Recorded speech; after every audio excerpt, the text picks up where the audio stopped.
आइए बच्चों, अब देखते हैं topic 6.5 work done by variable force. देखिए, वेरिएबल फोर्स यानी कि ऐसा फोर्स जिसमें फोर्स की मैग्नीट्यूड या फिर फोर्स की डायरेक्शन या फिर दोनों बदल रही हो। देखिए, फोर्स जो है वो वेक्टर क्वांटिटी है, तो मैग्नीट्यूड बदलेगा या डायरेक्शन बदलेगी तो आप उसे कह सकते हो कि ये फोर्स बदल रहा है, राइट। तो अगर फोर्स की मैग्नीट्यूड या डायरेक्शन या दोनों बदल रहे हैं और ऐसे में वर्क हो रहा है तो ऐसे वर्क को कहते हैं work done by variable force.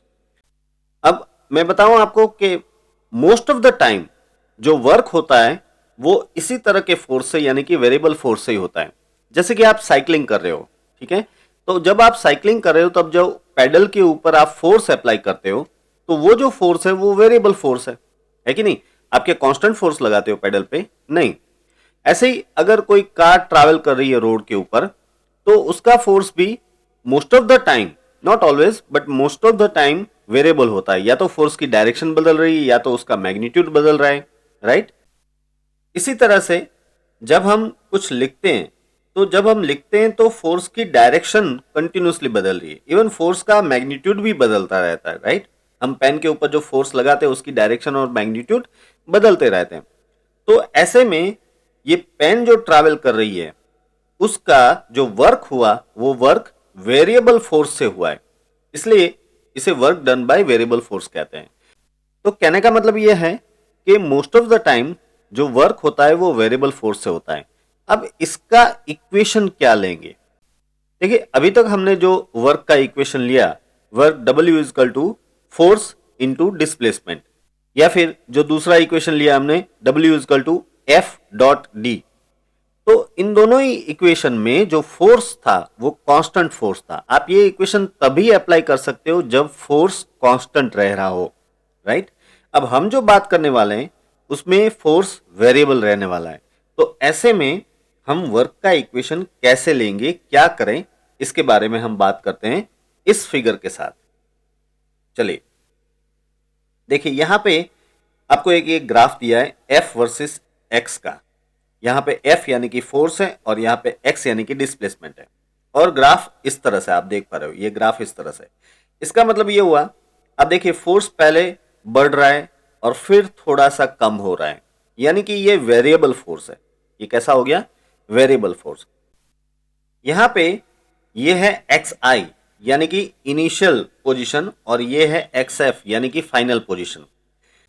तो हमें XI से लेके XF तक के डिस्प्लेसमेंट के लिए इस वेरिएबल फोर्स से जो वर्क हुआ है वो फाइंड करना है। अब इसके लिए पहले हम एक छोटे डिस्प्लेसमेंट के लिए वर्क का इक्वेशन फाइंड करेंगे। देखिए, आपको यहां पे एक ये डार्क स्ट्रिप दिख रही है, राइट। ये डार्क स्ट्रिप इतने छोटे से डिस्प्लेसमेंट के लिए, मैं जरा यहां लिख भी देता हूं। देखिए, ये यहां से लेके यहां तक के इस छोटे से डिस्प्लेसमेंट के लिए स्ट्रिप बनाई हुई है। ये जो छोटा सा डिस्प्लेसमेंट है इसको हम नाम दे देते हैं डेल्टा एक्स करके, ठीक है। ये डेल्टा एक्स डिस्प्लेसमेंट हुआ और इस डेल्टा एक्स जितने डिस्प्लेसमेंट के दौरान आप समझिए फोर्स कुछ ज्यादा चेंज नहीं होगा, थोड़ा सा चेंज होगा, लेकिन हम कुछ एवरेज वैल्यू लेके इसे इस फोर्स को कांस्टेंट मान सकते हैं। मैं फिर से कह रहा हूं कि ये जो छोटा सा डिस्प्लेसमेंट हुआ डेल्टा एक्स, इसमें ये जो फोर्स की वैल्यू है वो ऑलमोस्ट कांस्टेंट हम मान सकते हैं। अब ये फोर्स कितना है यहाँ पे, इसे ऐसे प्रोजेक्शन करके आप ले सकते हो। देखिए, ये है फोर्स, माने कि ये फोर्स है एफ एक्स जितना, राइट। तो मैं ऐसा कह सकता हूं कि डेल्टा एक्स जितने छोटे डिस्प्लेसमेंट के वक्त जो फोर्स था वो एफ एक्स जितना कांस्टेंट था। अगर ये फोर्स कांस्टेंट है तो हम हमारा पुराना वर्क का इक्वेशन यानी कि फोर्स इंटू डिस्प्लेसमेंट यूज कर सकते हैं।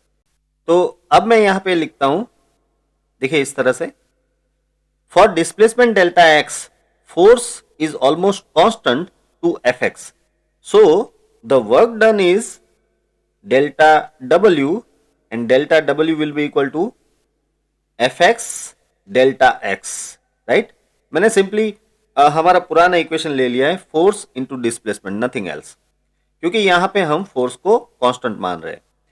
तो कहने का मतलब ये है कि ये जो एक स्ट्रिप दिख रही है, इस स्ट्रिप के दौरान यानी कि इस डेल्टा एक्स जितने डिस्प्लेसमेंट के दौरान ये वर्क हमें मिल गया, लेकिन मुझे तो वर्क चाहिए एक्सआई से लेके एक्सएफ तक। तो मैं क्या कर सकता हूं कि एक्सआई से लेके एक्सएफ तक ऐसे डेल्टा एक्स जितने डिस्प्लेसमेंट वाले ये जितने भी स्ट्रिप्स हैं, इन सभी के लिए एसआई वर्क का इक्वेशन लेके उसका समेशन ले सकता हूं मैं। तो अब मैं ऐसे लिखूंगा यहां पे कि now total work done from position xi to xf is, let us say, w, then w will be equal to here sigma from xi to xf and fx delta x, right. ये हो गया total work कहां से कहां तक का, xi से लेके xf तक का। अब अगर इसमें हम ये जो डेल्टा x है उसे बहुत ही छोटा ले ले, यानी कि अगर delta x tends to limit 0 ले ले, तो यही जो समेशन है ना वो इंटीग्रेशन में कन्वर्ट हो जाएगा। मैं इसे आपको यहां पे लिख के बताता हूं। देखिए मैं यहां पे लिखता हूं, if delta x tends to limit 0, यानी कि डेल्टा एक्स अगर बहुत ही छोटा लिया जाए, डिस्प्लेसमेंट जो है बहुत ही छोटा लिया जाए, देन टोटल वर्क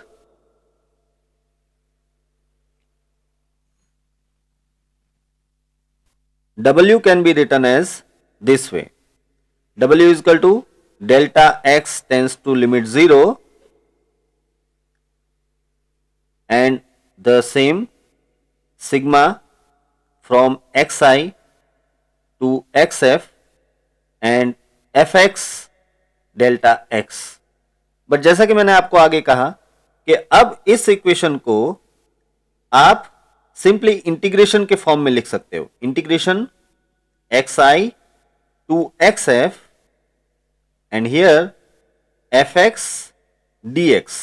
देखिए अब डेल्टा x की जगह पे dx आ जाएगा। आपको पता है कि जब हम समेशन में से इंटीग्रेशन में आते हैं तो डेल्टा x की जगह पे यहां पे dx आ जाएगा और समेशन की जगह पे यहां पे इंटीग्रेशन आ जाएगा।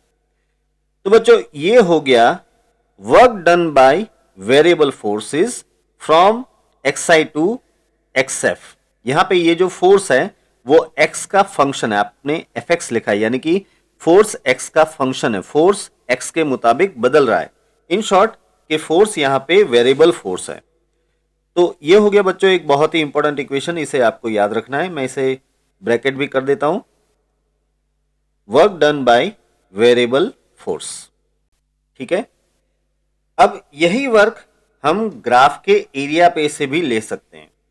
इसे मैं जरा आपको इस फिगर से समझाता हूं। देखिए ये जो इक्वेशन है वो डेल्टा एक्स जितने छोटे डिस्प्लेसमेंट में जो वर्क है उसका इक्वेशन है, राइट। अब जरा यहां पे उसी डिस्प्लेसमेंट के लिए ये ग्राफ में जो स्ट्रिप बनाई हुई है उसे देखिए। स्ट्रिप की जो विड्थ है वो डेल्टा एक्स है और स्ट्रिप की जो हाइट है या फिर कहें कि लेंथ है वो एफ एक्स है। तो इसका एरिया, स्ट्रिप का जो एरिया है वो हो जाएगा डेल्टा ए, और delta A is equal to length into displacement, यानी कि F X into delta X हो जाएगा, राइट। बट यही इक्वेशन दरअसल वर्क का है कि नहीं। मैं यहां पे लिख देता हूं, but this is again equal to delta W, right. तो कहने का मतलब यह है कि डेल्टा एक्स जितने छोटे डिस्प्लेसमेंट में इस ग्राफ के नीचे का जो पोर्शन है उसका जो एरिया है वो एरिया इस डिस्प्लेसमेंट के लिए वर्क जितना ही होता है। अब इसी बात को ध्यान में रख के हम xi से लेके xf तक का भी टोटल वर्क ग्राफ पे से ही फाइंड कर सकते हैं। देखिए यहां पे देखिए, ये वापस वही ग्राफ मैंने लिया है fx वर्सेस x का, और ये है xi और ये है xf पोजीशन, राइट, और ये है वो ग्राफ। तो अगर हम इस ग्राफ के नीचे का ये जो शेडेड पोर्शन है वो हम ले लें, एग्जैक्टली देखिए xi से लेके xf के बीच में ही आपको शेडिंग करना है। तो ये जो शेडेड पोर्शन है, इस शेडेड पोर्शन का जो एरिया मिलेगा वो वर्क जितना होगा। जैसा कि हमने आगे देखा कि वो जो स्ट्रिप थी उसका एरिया हमें उस डिस्प्लेसमेंट के लिए वर्क की वैल्यू दे रहा था। तो इसी तरह से यहां पे इस xi से लेके xf के बीच में ये जो पूरा पोर्शन मिल रहा है, इस पोर्शन का यानी कि ये जो पूरा शेडेड पोर्शन है, इस पोर्शन का एरिया फाइंड करने से हमें xi से लेके xf के बीच में वर्क की वैल्यू मिल जाएगी। इन शॉर्ट आपको ये याद रखना है कि f वर्सेस x के ग्राफ में उस ग्राफ के नीचे का जो पूरा पोर्शन है उसका एरिया उस पोर्शन के लिए यानी कि उस डिस्प्लेसमेंट के लिए वर्क जितना होगा, राइट। मैं यहां पे लिख देता हूं कि this area will be equal to the work done for the given displacement. अगर यही ग्राफ कांस्टेंट फोर्स के लिए होता तो भी एरिया से आपको वर्क तो मिल ही जाता, क्योंकि अगर कांस्टेंट फोर्स होता तो ये लाइन ऐसे स्ट्रेट होती, तब भी उसके नीचे का जो एरिया है वो आपको वर्क ही देता, राइट। आइए अब देखते हैं topic 6.6 the work energy theorem for variable force. हम यहां पे चेक करेंगे कि क्या वेरिएबल फोर्स के केस में भी वर्क एनर्जी थियरम फॉलो होता है, ओबे होता है कि नहीं। इसके लिए सबसे पहले मैं काइनेटिक एनर्जी का इक्वेशन ले लेता हूं। काइनेटिक एनर्जी आप जानते हो कि K is equal to 1/2 mv², right. अब इस पे से मैं ले रहा हूं rate of change of kinetic energy.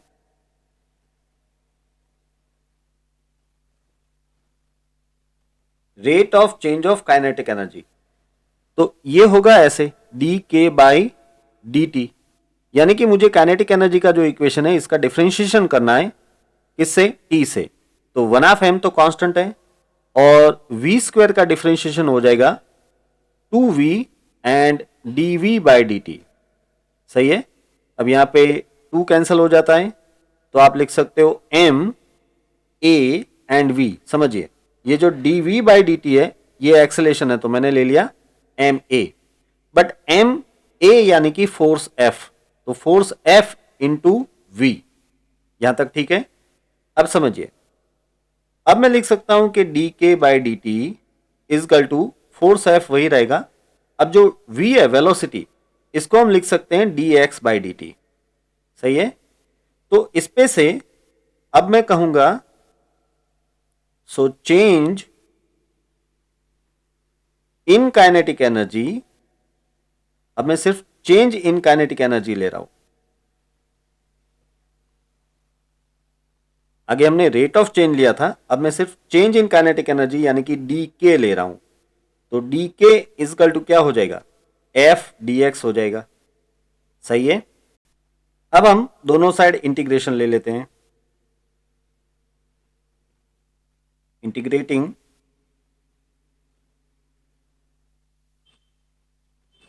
Both sides, तो क्या मिलेगा, लेफ्ट साइड में हो जाएगा इंटीग्रेशन डी के और राइट साइड में इंटीग्रेशन एफ डी एक्स। यहां पे एफ में बाहर नहीं ले सकता क्योंकि एफ वेरिएबल फोर्स है, कांस्टेंट नहीं है। अब यहाँ पे इंटीग्रेशन में हम लिमिट्स डाल देते हैं। देखिए लेफ्ट साइड में काइनेटिक एनर्जी की लिमिट डालनी मुझे, तो मैं डालूंगा K I to K F, initial kinetic energy to final kinetic energy K I to K F. Right side में मैं इंटीग्रेशन कर रहा हूं एक्स की रिस्पेक्ट में, राइट। तो इसमें इंटीग्रेशन की लिमिट आएगी X I to X F, ठीक है। अब आगे बढ़ते हैं इस इंटीग्रेशन में। यहां पे जरा मैं पार्टीशन भी कर लूं, चलिए। अब देखिए लेफ्ट साइड में आपको टर्म मिल जाएगी, इंटीग्रेशन डी के करोगे तो ये हो जाएगा के, और फिर अपर लिमिट लोअर लिमिट डाल दो तो ये हो जाता है के एफ माइनस के आई, ठीक है ना। और राइट साइड में, अब देखिए राइट साइड में ये जो टर्म है पूरी, वो क्या है, वर्क है। देखिए work W is equal to integration X I to X F F D X, ये वेरिएबल फोर्स से होने वाला वर्क ही है, तो ये आ जाएगा सीधा वर्क। या फिर आप ऐसे भी लिख सकते हो कि work W is equal to delta K. तो ये क्या आ गया, ये वापस आ गया वर्क एनर्जी थ्योरम। यानी कि वेरिएबल फोर्स के केस में भी वर्क एनर्जी थ्योरम ओबे होता है। So work energy theorem is obeyed for work done by variable force also। ठीक है, तो इस तरह से कांस्टेंट फोर्स से जब वर्क हो रहा है तब और वेरिएबल फोर्स से जब वर्क हो रहा है तब, इन दोनों ही केस में वर्क एनर्जी थ्योरम ओबे होता ही है। ये हमने यहां पे प्रूव किया। देखिए, वर्क एनर्जी थ्योरम के बारे में एक बात मैं आपको बता दूं। वैसे आमतौर पे वर्क एनर्जी थ्योरम बहुत ही अलग अलग सिचुएशन में ओबे होता है, लेकिन कुछ केसेस ऐसे हैं जिसमें वर्क एनर्जी थ्योरम ओबे हो नहीं पाता। जैसे कि अगर 2 डायमेंशनल या 3 डायमेंशनल फोर्स है तो वो वेक्टर फॉर्म में आएगा, राइट। और यहाँ पे लिमिटेशन ये है कि वर्क एनर्जी थ्योरम हमारा जो है पूरा वो स्केलर फॉर्म में होता है, इसलिए ऐसे केस में आप वर्क एनर्जी थ्योरम सीधा अप्लाई नहीं कर सकते हो। लेकिन हाँ, फिर भी आप इसमें एक्स कंपोनेंट, वाई कंपोनेंट और जेड कंपोनेंट्स को अलग अलग लेके वर्क एनर्जी थ्योरम अप्लाई कर सकते हो। वो हम आगे के न्यूमेरिकल्स में देखेंगे। बट याद रहे कि वर्क एनर्जी थ्योरम एक जनरल थ्योरम नहीं है, एक यूनिवर्सल थ्योरम नहीं है। ठीक है, चलिए अब देखते हैं topic 6.7, the concept of potential energy. यहां पे हम पोटेंशियल एनर्जी को ठीक से समझेंगे। देखिए, पहले तो ये वर्ड आप समझ लीजिए। पोटेंशियल मींस कैपेसिटी और possibility for any sort of action. Potential का मतलब ये होता है कि किसी भी तरह की एक्शन लेने की कुछ कैपेसिटी है। तो पोटेंशियल एनर्जी यानी कि कुछ एक्शन करने की कैपेसिटी जिसमें है, ऐसी एनर्जी। अब इसका एक सिंपल सा एग्जांपल अगर मैं दूं, तो जब आप एक रबर बैंड को खींचते हो तो उसमें एक एनर्जी स्टोर होती है। आप जो वर्क करते हो ना, वो उसके अंदर एनर्जी के फॉर्म में स्टोर हो जाता है। ये जो एनर्जी है वो है पोटेंशियल एनर्जी। इसके बाद जब आप रबर बैंड को छोड़ते हो तो rubber band kinetic energy acquire करता है, राइट। यानी कि जो पोटेंशियल एनर्जी स्टोर थी वो कन्वर्ट हो गई काइनेटिक एनर्जी में। ऐसा ही आप एरो और बो के केस में भी आप देखते हो। देखिए, जब बो की स्ट्रिंग को आप खींचते हो पीछे की ओर और फिर उसमें एरो रखते हो तो बो की स्ट्रिंग में पोटेंशियल एनर्जी स्टोर हो गई। अब आप उसे छोड़ते हो तो उसे काइनेटिक एनर्जी मिलती है। स्ट्रिंग को काइनेटिक एनर्जी मिलती है, उस वजह से एरो को भी काइनेटिक एनर्जी मिलती है।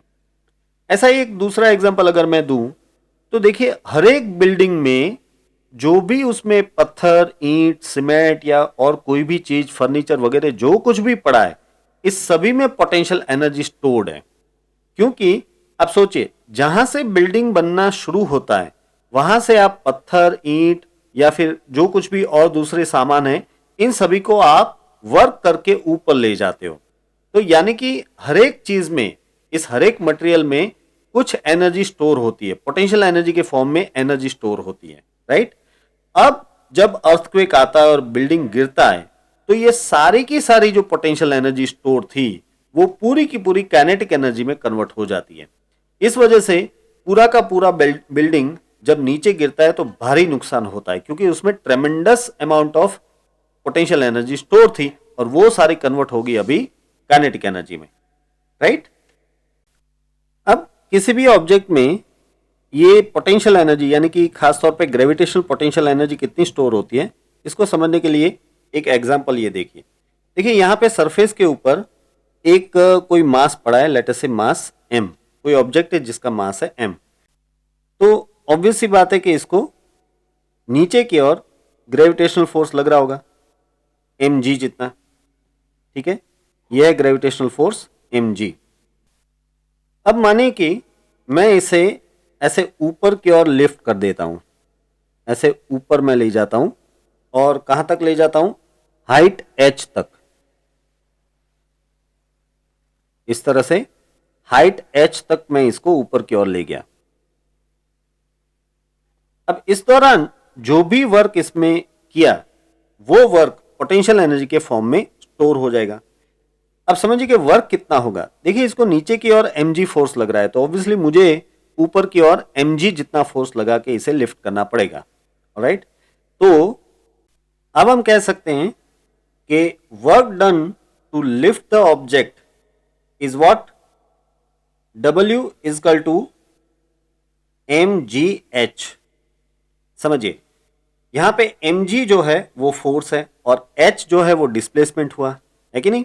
आपने h जितना डिस्प्लेसमेंट दिया और कितने फोर्स से दिया, mg जितने अपवर्ड फोर्स से दिया, तो force into displacement is work.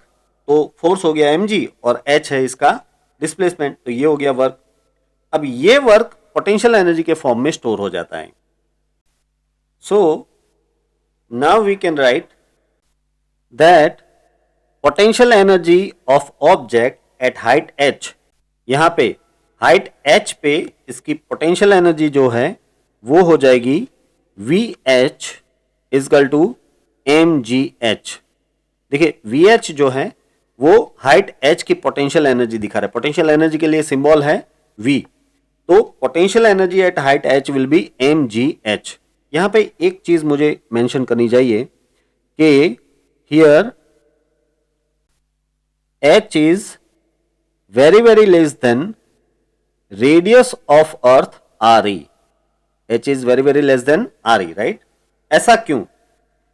देखिए अगर h हाइट h जो है वो रेडियस ऑफ अर्थ से बहुत ही कम है तो ऐसे में g कांस्टेंट रहेगा। अगर g कांस्टेंट रहता है तो mg कांस्टेंट हो गया।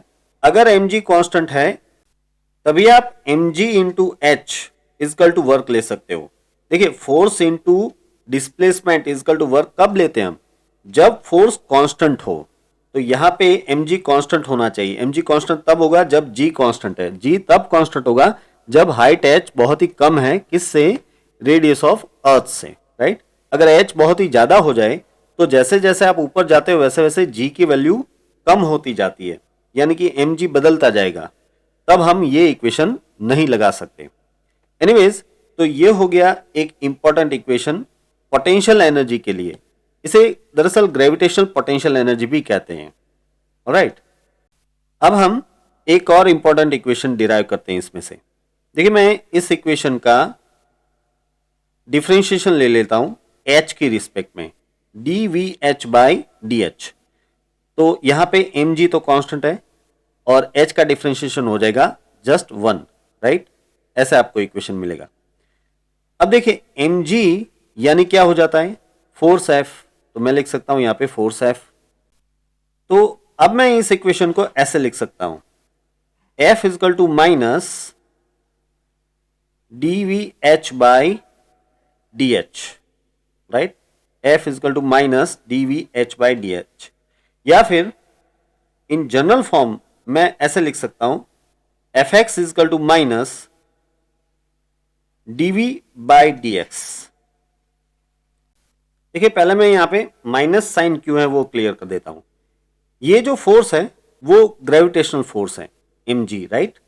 तो ग्रेविटेशनल फोर्स डाउनवर्ड डायरेक्शन में है, इसे शो करने के लिए यहां पे माइनस साइन इंट्रोड्यूस किया गया है, ठीक है। तो यहां पे माइनस साइन ये बता रहा है कि भाई ये जो फोर्स है ग्रेविटेशनल फोर्स, ये नेगेटिव डायरेक्शन में, डाउनवर्ड डायरेक्शन में है, ठीक है। और इसी पे से एक जनरल इक्वेशन बन जाता है कि Fx is equal to minus dv by dx। ये वन डायमेंशनल केस के लिए बनाया गया है। आप इसी तरह से y डायरेक्शन के लिए Fy is equal to minus dv by dy ले सकते हो, Fz is equal to minus dv by dz ले सकते हो। बच्चों ये एक अपने आप में बड़ा ही इंपॉर्टेंट इक्वेशन है जो कि पोटेंशियल एनर्जी और फोर्स को जोड़ने वाला इक्वेशन है।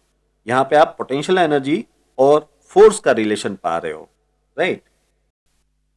अब इसी इक्वेशन पे से हम कुछ और रिजल्ट्स लेते हैं। चलिए देखिए इस इक्वेशन पे से अब मैं लिख सकता हूं कि Fx dx is equal to minus dv, right. अब मैं दोनों साइड इंटीग्रेशन ले लेता हूं, integration Fx dx is equal to minus integration dv। अब इसमें लिमिट्स डाल देता हूं। देखिए लेफ्ट साइड में इंटीग्रेशन कर रहे हो आप x के रिस्पेक्ट में, तो यहाँ पे लिमिट आएगी xi टू xf, और राइट साइड में आप इंटीग्रेशन कर रहे हो पोटेंशियल एनर्जी v की रिस्पेक्ट में, तो यहाँ पे लिमिट्स आएगी vi टू vf। ठीक है, अब देखिए ये जो लेफ्ट साइड है वो और कुछ नहीं, वर्क है। This is equation of work done by variable force, तो मैंने लिख दिया यहाँ पे work W is equal to right side हो जाएगी इस तरह से Vf माइनस Vi, है ना। अब समझिए as per work energy theorem आप जानते हो कि W इजिकल टू आप डेल्टा K लिख सकते हो, ठीक है, और राइट साइड को देखिए आप माइनस डेल्टा V ऐसे लिख सकते हो। ऑलराइट, अब ये भी अपने आप में एक बहुत ही इंपॉर्टेंट रिजल्ट है। वैसे इसे हम नेक्स्ट टॉपिक में भी कवर करने वाले हैं, लेकिन इसका मतलब क्या है वो समझने लायक है। ये बता रहा है कि डेल्टा K यानी कि चेंज ऑफ काइनेटिक एनर्जी और डेल्टा V यानी कि चेंज ऑफ पोटेंशियल एनर्जी, ये दोनों अपोजिट चलते हैं। इसका मतलब कि अगर काइनेटिक एनर्जी बढ़ रही है तो पोटेंशियल एनर्जी कम हो रही है, अगर पोटेंशियल एनर्जी बढ़ रही है तो ऐसे में काइनेटिक एनर्जी कम हो रही होगी, राइट। इसका एक सिंपल सा एग्जांपल मैं आपको दे सकता हूं, जो कि अभी हमने यहां पे बात की। देखिए इस जगह पे इस ऑब्जेक्ट में पोटेंशियल एनर्जी है, राइट। अब आप इसे नीचे फ्री फॉलिंग करवाइए। जब ये नीचे फ्री फॉलिंग कर रहा होगा तब काइनेटिक एनर्जी बढ़ रही होगी, लेकिन क्योंकि हाइट h इसकी डिक्रीज हो रही है और पोटेंशियल एनर्जी का इक्वेशन है mgh, तो h डिक्रीज होगी तो पोटेंशियल एनर्जी डिक्रीज होगी, सीधी सी बात है। जैसे जैसे ये नीचे आता जाएगा वैसे वैसे इसकी वेलोसिटी बढ़ती जाएगी, यानी कि काइनेटिक एनर्जी बढ़ती जाएगी और पोटेंशियल एनर्जी इसकी डिक्रीज होती जाएगी। यहां पे बॉटम पे जब ये बॉटम पे पहुंच जाएगा तब h तो जीरो हो गया, अगर h जीरो है तो पोटेंशियल एनर्जी जीरो, बट उसी वक्त यहां पे काइनेटिक एनर्जी उसकी मैक्सिमम होगी, हिट होने से पहले काइनेटिक एनर्जी उसकी मैक्सिमम होगी।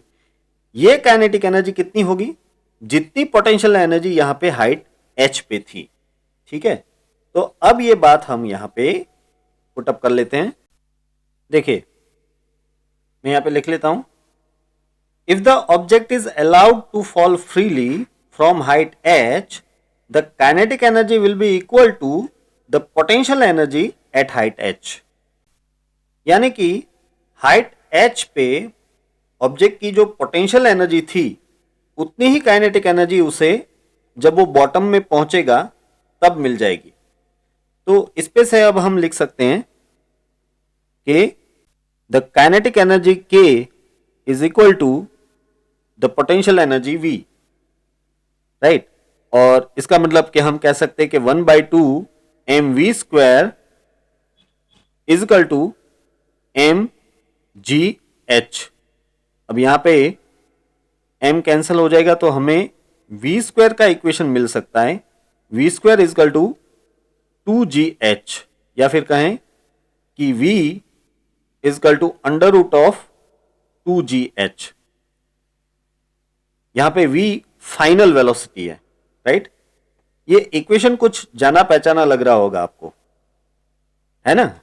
ये इक्वेशन हमने फ्री फॉलिंग के केस में जब बॉटम पे ऑब्जेक्ट पहुंचता है तब उसकी फाइनल वेलोसिटी के लिए प्रूव किया था।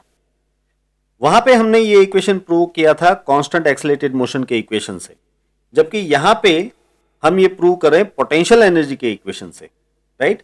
यानी कि हमारा ये जो कॉन्सेप्ट है पोटेंशियल एनर्जी के लिए वो सही है, क्योंकि ये एक सही इक्वेशन को डिराइव कर पा रहा है। देखिए इस इक्वेशन के बारे में मैं एक बात आपको बता दूं कि यहां पे हमने कोई भी एक्सटर्नल कंस्ट्रेंट यानी कि फ्रिक्शन फोर्स या रेजिस्टिव फोर्स वगैरह को कंसीडर नहीं किया है। इस वजह से हम ये delta K equal to minus delta V कह पा रहे हैं, या फिर कहें कि इसी वजह से हम ये कह पा रहे हैं कि बॉटम पे जो काइनेटिक एनर्जी मिलेगी वो h हाइट पे जो उसकी पोटेंशियल एनर्जी होगी उसके जितनी मिलेगी। लेकिन अगर कंस्ट्रेंट्स इग्नोरेबल नहीं है, एयर रेजिस्टेंस या फिर फ्रिक्शन वगैरह इग्नोरेबल नहीं है, तो ऐसे में ये इक्वेशन हम सीधा नहीं लिख पाएंगे। तब क्या करना है इसके बारे में हम आगे बात करेंगे। अभी आगे बढ़ते हुए जरा पोटेंशियल एनर्जी के यूनिट के बारे में बात कर लेते हैं। वैसे ये आप जानते ही हो, unit of potential energy will be nothing but joule, right? Joule, क्योंकि आफ्टर ऑल तो ये एनर्जी ही है तो जूल ही होगा। और साथ ही साथ इसका डायमेंशन फॉर्मूला ये भी आप जानते हो, डायमेंशन फॉर्मूला क्या हो जाएगा, m1l2t-2। जो एनर्जी का है वही, जो वर्क का है वही, ठीक है ना। तो इसी के साथ बच्चों ये लेक्चर हम यहाँ पे समाप्त करते हैं। और आज जो भी हमने टॉपिक पढ़े इन सभी टॉपिक्स के क्वेश्चन आंसर्स की पीडीएफ की लिंक मैंने डिस्क्रिप्शन में रख दी है, आप उसे डाउनलोड कर सकते हैं। Right, so here with Anshuman Baldania signing off, take care.